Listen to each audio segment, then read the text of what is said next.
Hi everyone, how are you doing? Oh, you're all on mute, so you can't really answer. So I'll assume you're okay. Before I start, I just want to let you know that I'm happy for you to interject or ask any questions as I'm going along, rather than waiting to the end. I want this to be as interactive as possible, so please feel free to interrupt. I deal with hecklers on a regular, so this is going to be pretty easy, I think. I'm going to share the screen. Is that all right, Ursula, or should I go without the PowerPoint slides? That would be fantastic. So if you go to the green button, you are co-host now, you should be able to share screen. That's perfect. Yeah, we can see that. And I think you just need to go into your slideshow mode and you're all set. Mate, I should never have bought a Mac. Top right, Ola, next to the yellow button, that's it. You're done. There you go. Can you all see it? We can see it. Thank you. If that works, perfect. So today I'm going to talk about being Black, Muslim and working in the NHS. I've been working in the NHS now for almost 11 years. I've kind of worked everywhere. So I worked in community, or as a lot of people say, I worked as a shopkeeper, picking boxes off shelves and selling Chupa Chup lollipops. That's not the case, by the way, but these are the kind of assumptions that we get. So when I went into comedy, people would ask me, oh, how come you worked for the NHS? And, it's all the standards, you want to help people, you want to see people getting better. And I think a lot of people from immigrant backgrounds can see where I'm coming from when, unfortunately, in my background, you're kind of limited to being either a doctor, a pharmacist, a lawyer or an engineer. And unfortunately, I didn't get into medicine, so I thought I would be doing the next best thing. So I became a pharmacist. And I originally worked in community and then I went into hospital. I worked in Bournemouth for 2 years. And after I did my clinical diploma, I went into locuming. So I literally went all over the country. I worked in Bournemouth, Worcester, Kettering, Leicester, Tameside, Oldham, Wigan, Liverpool. So I've literally been everywhere and had a chance to see a bit of everything. So for those who don't know what a clinical pharmacist does, our job role is we liaise really closely with different healthcare professionals, and we try to optimize the patient's medication according to their condition, their bloods, their renal function, hepatic function, other past medical histories, etc., etc. So the question I'm here to talk about today, is there racism in the NHS? I was introduced to, before I talk about the BMA report, I was introduced to something called the Snowy White Peak report. I was introduced to this quite early on into my career, and basically what it is, it was an audit that was done that talked about the level of progression of people of colour compared to white people. And I'll be talking about this report as I go along, but basically it concludes that you're almost more than double as likely to progress further and faster if you're white compared to if you're a person of colour. The BMA report, again, I'll go through with that as I go on with the presentation. So, especially during COVID, the NHS is fantastic. We can't fault it in the slightest, in the sense of that it's a free service. Like, I'm married to an American and I've been to America, and when I see what they go through with their healthcare system, you have to feel blessed that you've got an NHS service. But if I ever even mention the word racism whilst I'm talking about working in the NHS, they see it as a personal attack. The public, the NHS themselves, they see it as a personal attack. But whether they like it or not, there is racism in the NHS, whether it's from people, systemic, it's happening. And I always say there's 3 types of racism. There's obvious racism, there's systemic racism, and there's just pure ignorance. Obvious racism is people evidently making comments intentionally and they know what they're doing. Systemic racism is that it's happening, you're not seeing it, but you feel it whilst you work. And pure ignorance is racism that people don't know what they're saying and they don't know the impact of what they're saying. So obvious racism that I faced. So I think the example that I talk about the most is when I worked in Bournemouth. I worked in orthopedics, and we used to liaise a lot with hematology because as some people might know, when people go through surgery, they need to be given blood thinners because it reduces the risk of clots. We had one particular patient that had quite a complex situation, and she was started on warfarin, which is a blood thinner, and it can be fatal at high doses. So when we start people on this medication, we have to counsel them quite carefully and in detail so they know exactly what they're doing.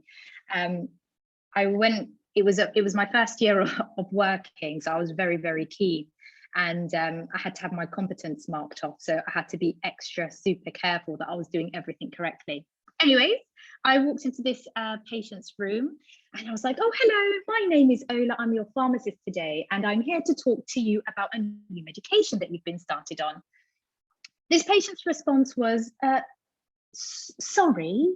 So I assumed maybe she couldn't hear properly. So I really raised my voice and I was like, my name is Ola. I'm going to be your pharmacist today. And I'm here to talk to you about your new medication.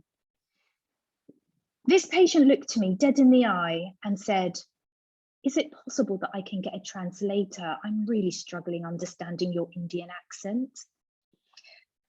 So this bothered me from two angles. Number one, I'm Sudanese, I'm East African, and I've never been to India in my life. So I didn't know where she was really coming from there. And number two, the actual bravery, of this patient to think that it was acceptable for her to do that. So this patient was in their mid-50s, so it wasn't, like, not that age matters, but for me that's quite a young age for someone to be. There's no excuse for it, but I was really, really shocked and wasn't expecting it. So when people talk about obvious racism, this is what I'm talking about. When I talk about systemic racism, I've worked in over 9 hospitals in my time, and I have never seen ever a chief pharmacist of colour.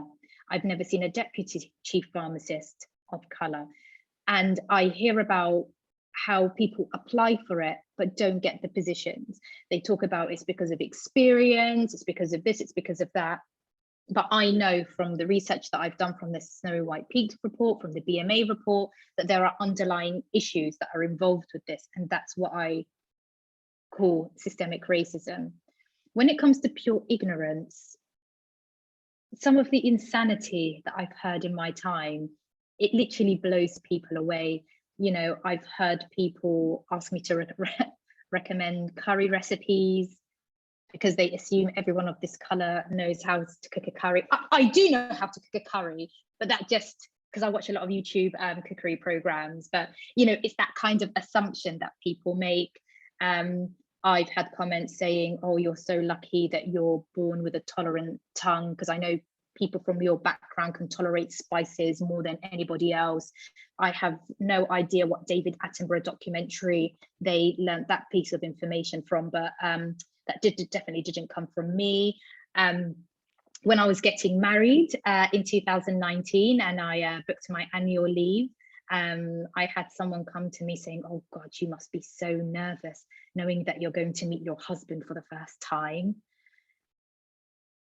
That one until today still shocks me. I think they basically based my whole marriage experience on Married at First Sight. So I don't know what these people watch and the assumptions that they make. So these are some of my lived in experiences from the public and from staff members in the NHS.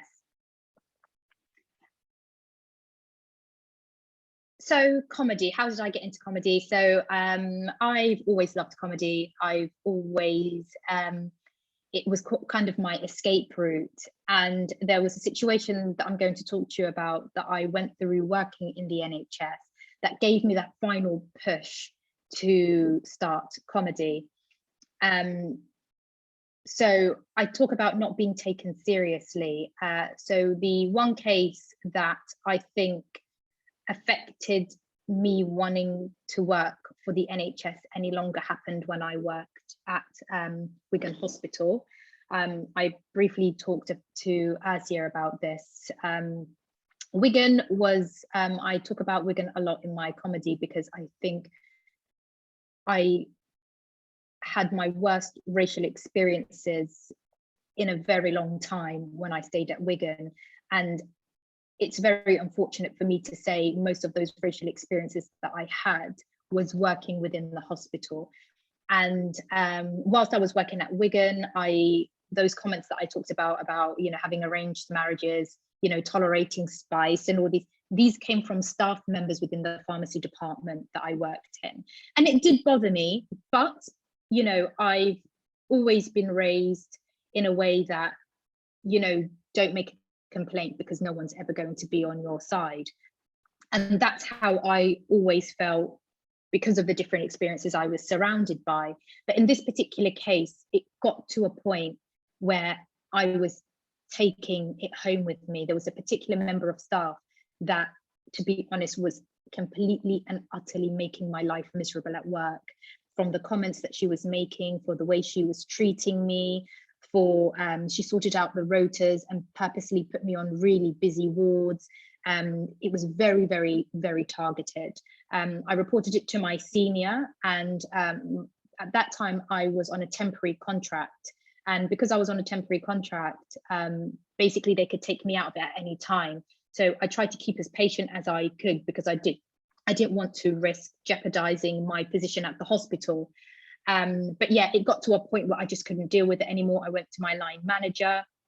She documented everything down and she said, do you want to escalate it? And I said, you know what, just let her know that, you know, it's bothering me. And if it carries on, then I would have to escalate it. I don't want to get into work politics, but it went up to the chief pharmacist, and the chief pharmacist relayed it to the dispensary manager, who happens to be having extracurricular activities with the chief pharmacist, but she was also best friends with the person that was bullying me. 24 hours later, I received a phone call from my agency telling me that they wanted to terminate my contract with immediate effect. Bearing in mind, my contracted hours were 8:30 till 5. I have never, ever, ever, ever left that hospital before 7 o'clock. I make sure my work is done. I used to always go above and beyond. My contract was only supposed to be 3 months, and they begged me to stay every time the contract was renewed. When I was getting married, that was supposed to be my final week. But the chief pharmacist took me into the office and he said, Ola, we really need you here. You're holding the acute medical unit up. What will it take for us to convince you to stay? And I said, well, look, I'm going to be away for 3 weeks. If you can accommodate to that, then I'll come back. So I came back, and within a month, they terminated my contract. And that's when that member of staff came out of maternity. So obviously when that news happened, I was absolutely distraught, and you know, I was asking for reasons, and they were talking about not having budgeting, even though coincidentally they said they didn't have budgets. But a friend of mine that I'd worked with in a previous hospital messaged me saying, I'm going to be joining you at Wigan. They offered me an acute medical unit position today. So it was all very vindictive and malicious, and it was purely because I complained about the racist experiences I was having within the department and the bullying that I was receiving in that department. And the consequences of me raising these issues resulted in me losing my job.